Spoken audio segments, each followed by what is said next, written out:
Welcome to a special edition interview episode of the Stack Supplement podcast. And here with me today is actually someone that I have known a tremendous amount of time, Yeah. long before where he is now. It is the CEO of the ingredient house, NutraShure. Welcome to the show, Brandon. Awesome, Shane. Thanks a lot for having us. And yeah, it's been 10 years actually that we've known each other. So Yeah, and can we mention the original yeah, interaction? absolutely. It was obviously Maya Kim. If I'm not mistaken, one brand of the year, if I Yeah, remember correctly. yeah, yep.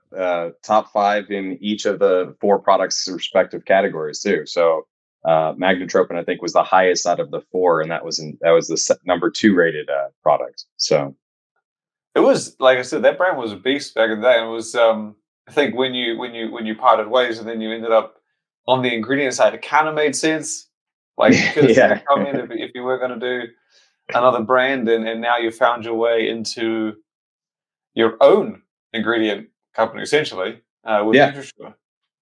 Yeah. It's been a interesting trajectory since then. So How did, like, if you don't mind me asking, how did you, like, because obviously I guess running a supplement brand and then running an ingredient company are very different things.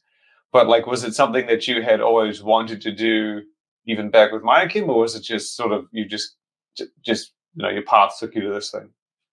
yeah, I mean, honestly, my fascination with ingredient like science and innovation was just something that I've always had like a deep interest in, right? Like I remember like when I was a freshman in college, I would sit in my dorm room and just like read research study after research study after research study on various ingredients. So it was always a passion of mine, and it kind of just made sense that going from that and into more like ingredient science and now ingredient innovation and doing research. So yeah, it just been a passion of mine from the start. Oh, awesome! And so yeah, we've got you on. We didn't have the podcast set up when NutraShure originally came about, but we've got you on for your new ingredient, BIOMEnd, which was featured. We put it on Stack, I think it was this week or the week before. But yeah, it's a brand new innovation. I believe it's just kind of been announced or made its way to the market. Do you mind explaining, I guess, as briefly as possible, as simplistically as possible, kind of a little bit about what it is, and then I guess the main goal of what it's trying to achieve if you come across it in a supplement? Yeah, absolutely. So it's been a project that's been in the works. This is the first ingredient that I'm actually a co-inventor on, partners with Bruce Neller and Dr. Tim Sagenfuss. We've been working on this for quite some time, and basically developed a source of butyrate that kind of was by happenstance ended up being tasteless. We one of the formulation challenges with butyrate, which is a gut health ingredient, but plays a tremendous amount of roles elsewhere in the body. It activates a lot of different genes. So, there's, again, I could spend hours upon hours going into the various benefits, and anyone who is in the gut health space, most likely knows about butyrate. It's one of the short chain fatty acids that are produced through fermentation in the gut. But it's found naturally occurring in butter and milk. It's actually found in vomit. It's actually part of what gives it that taste and smell of vomit. So, needless to say, formulation challenges are abound with most other options. And while there's tons of benefits to it, and really, it's one of those things for me is a passion project that it should be in almost every person's dietary supplement regimen. Whether they get it through their food or from a supplement, it's left to being stuck in mostly capsules and soft gels currently, and that's just because I've tasted plenty of them on the market, and it's awful. And we were fortunate enough that we were able to successfully come up with an l-lysine butyrate that is tasteless. I've mixed it into various different protein powders, I've done, if you've seen some of my stuff on LinkedIn or Instagram, I've posted some ice cream that I've done, and my 3-year-old loves it. I've even added it to my infant son's formula. And again, yeah. I mean, I can go. I won't go into it because again, that's not, we're not ready for infant formulas yet, but it's something that is a target for me. And like I said, this is something that I believe that everyone can benefit from. And, I know from having a picky 10-year-old, a 3-year-old toddler who's like in her full on, won't eat anything, but, you know how that goes. And they can't taste it. And, the ice cream, I put it in waffle mix, they can't taste it whatsoever. So, that was a huge success. And that kind of told me, and you know how kids are, they're probably the most honest if anybody. So, if they were going to not like it, they were going to tell me. So interesting. So the core, I guess, obvious, like you're saying, a lot of the focus hasn't been around the excitement of it being tasteless, like for it to get into go into powder format. And I think I mentioned, or I talked to you about this before, is that sort of open it up for the possibility, because capsule supplements are closely linked with, like, they're pretty exclusive to categories almost. Fat burners are heavily in capsules, testosterone boosters. But then on the other side, you have powders, pre-workouts, protein powders, aminos. They're almost, in fact, they are always in powders. Do you think that opens this up to kind of exploring its integration into those categories? Because previously, like you said, let alone was it in capsules, it's just, it didn't even open up that side of the market to those, to I guess, those other ingredients. Yeah, absolutely. I think, you're going to, I could easily see this being as added to meal replacements. It could be added as a kind of smoothie booster, maybe with a collagen and a prebiotic fiber. You could add this, specifically to a prebiotic fiber. I mean, ultimately, at the end of the day, that's what the reason you're taking a prebiotic fiber for. Ultimately, it's getting fermented by the microbiome into its, byproducts. Short chain fatty acids are the primary one. So you're able for, what I look at is when somebody maybe has a poor diet, the colonization of the bacteria that can actually make butyrate is going to be much lower. So yes, a prebiotic fiber is going to start to kind of feed them and help them grow and start colonizing more, but it might take, a little bit of time for that transition to kind of happen. Whereas, now when you're taking an exogenous butyrate, like ours, this gives you kind of like the positive benefits more rapidly rather than, kind of waiting for your microbiome to adjust to this change. So, but yeah, I mean, you're looking at meal replacements. This opens up the opportunity of gummies, potentially even food items. Like I said, I put it in waffle batter and can't taste it whatsoever. And, it was added directly to that. I think really the only thing that, at least as of today, that would probably be challenging and may not happen is in a ready to drink. I don't think that this would stay stable long enough, in an RTD. But I mean, every other option out there, for like a ready to mix powder, no issue. It's going to stay stable long enough before somebody consumes it.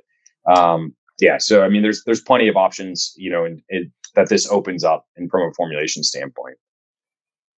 To be honest, I don't think you need to worry too much about beverage. I think the protein drinks and meal replacements are almost always like the more expensive option as they are, let alone you add something extra to them to make them stand out. I don't think the market I haven't seen any market that's kind of graduated to a premium protein like sports nutrition take.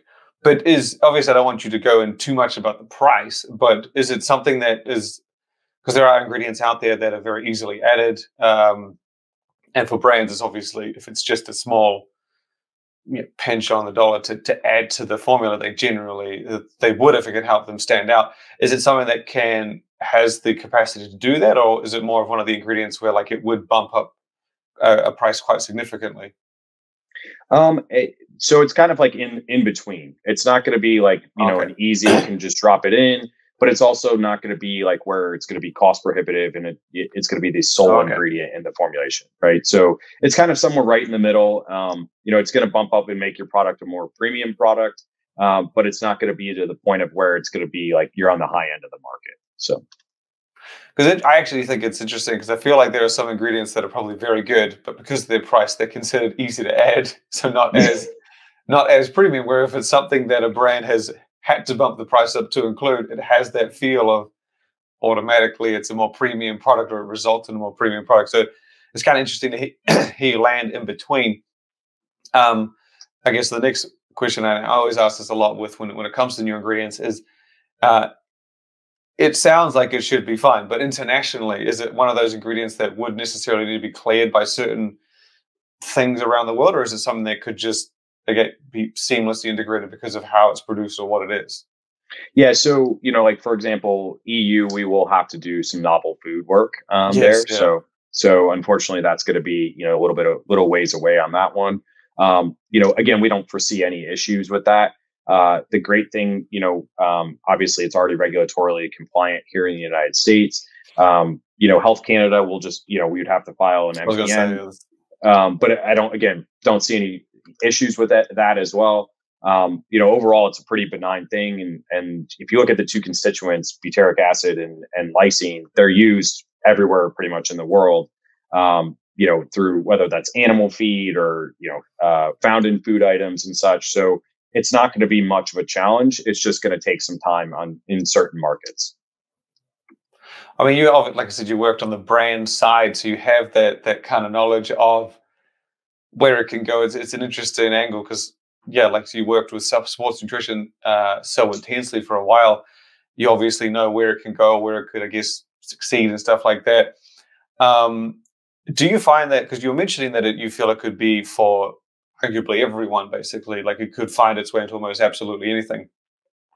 And obviously with NutraShure being, I wouldn't say heavily like anchored to sports nutrition, but that's where a lot of the ingredients you have, I guess, have thrived.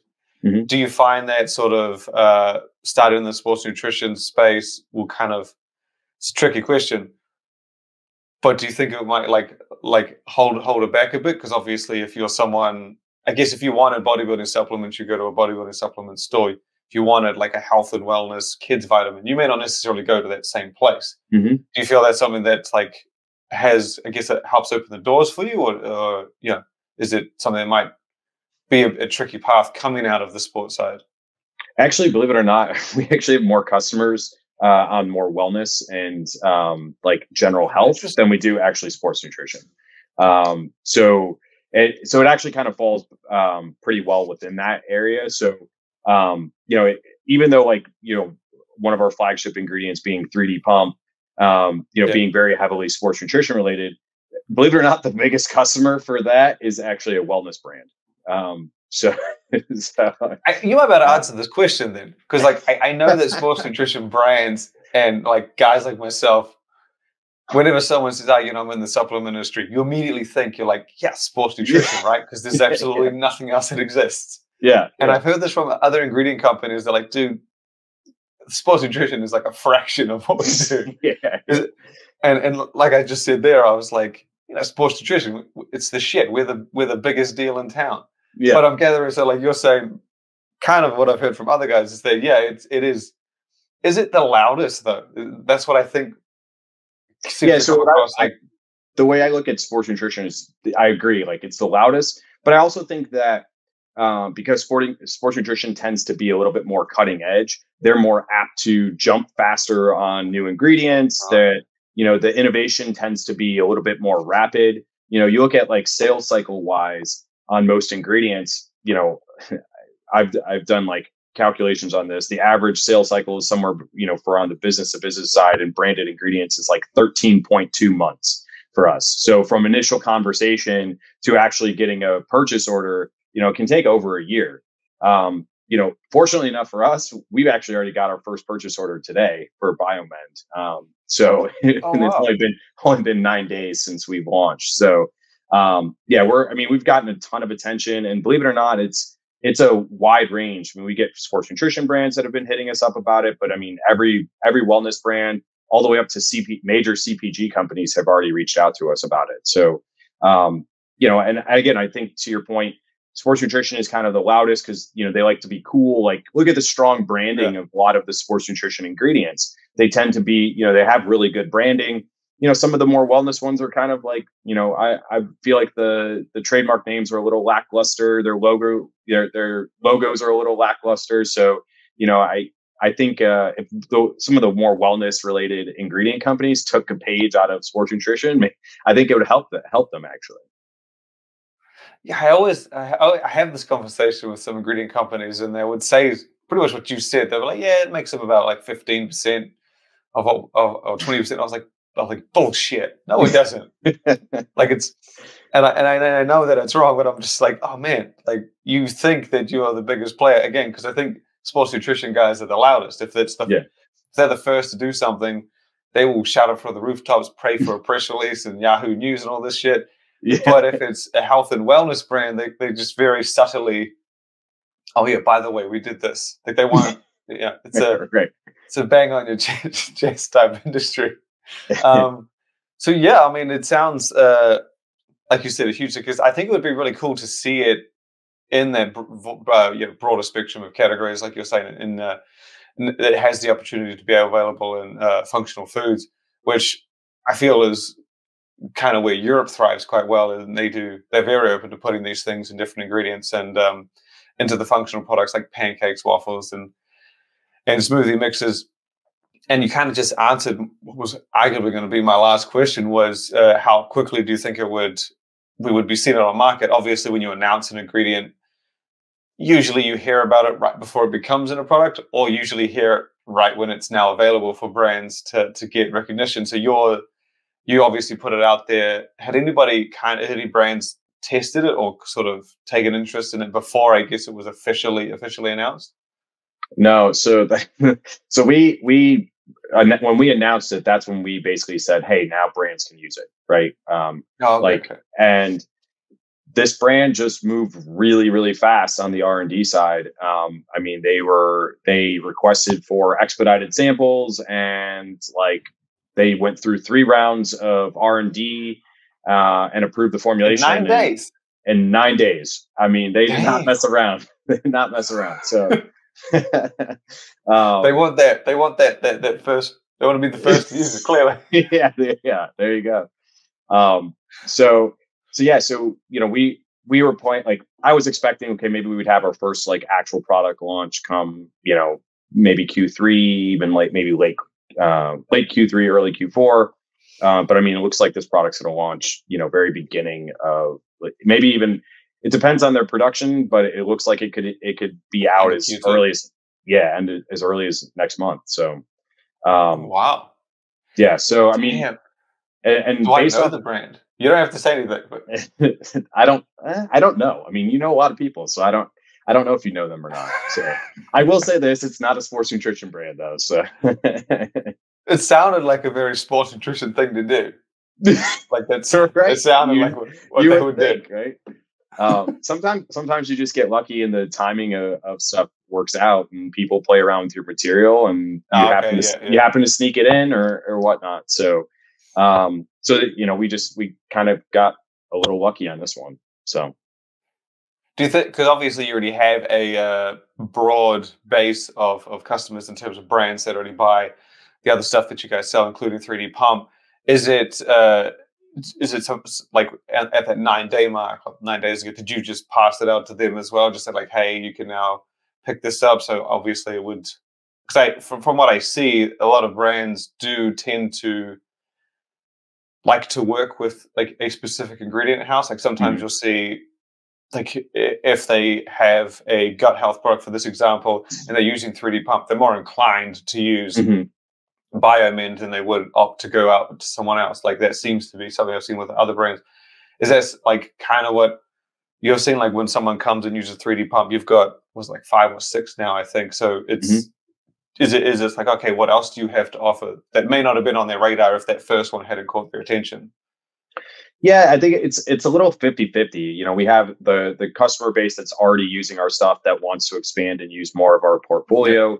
But, you know, with this one specifically, I think because of the fact that we are solving such a major problem, you know, with the formulation of other options out there, you I think that's part of the reason why we've had so much, attraction. People are wanting samples.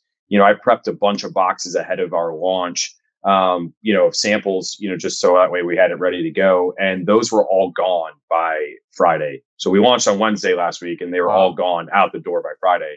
And I had a list of more people requesting samples and more information that I needed to send out this week.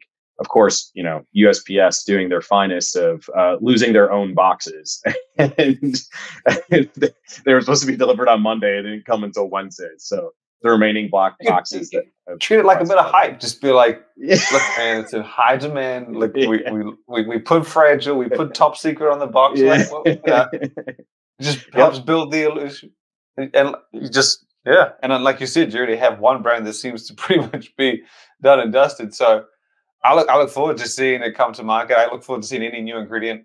It's not as, I guess the ingredients aren't as heavily marketed or driven to consumers as the supplements are, but it is like what you guys do as well as other ingredient companies is what in turn makes the innovation on the supplement side, like the genuine innovation where things, where you get more results and effectiveness and stuff like that. And you can sort of build out categories that may not have had anything for a while or whatnot. And I think that it'd be cool to see BIOMEnd. Again, I'm speaking from the sports nutrition side, so I'd love to see it in our area. By the sounds of things, it's going to be a fraction of what that does. But I'm looking forward to seeing anybody jump on it. Awesome. Yeah, I mean, it's definitely been a crazy ride already, and it's not even 2 weeks in. So, well, awesome. As soon as someone uses it, I don't give a shit who it is. It doesn't need to be a protein band or a testosterone booster or whatever. You just send it to me so we can share and we can make sure everyone knows it took this long to get in there. So yeah, thank you. Will do. Awesome. Appreciate you coming on. Thanks, Shane.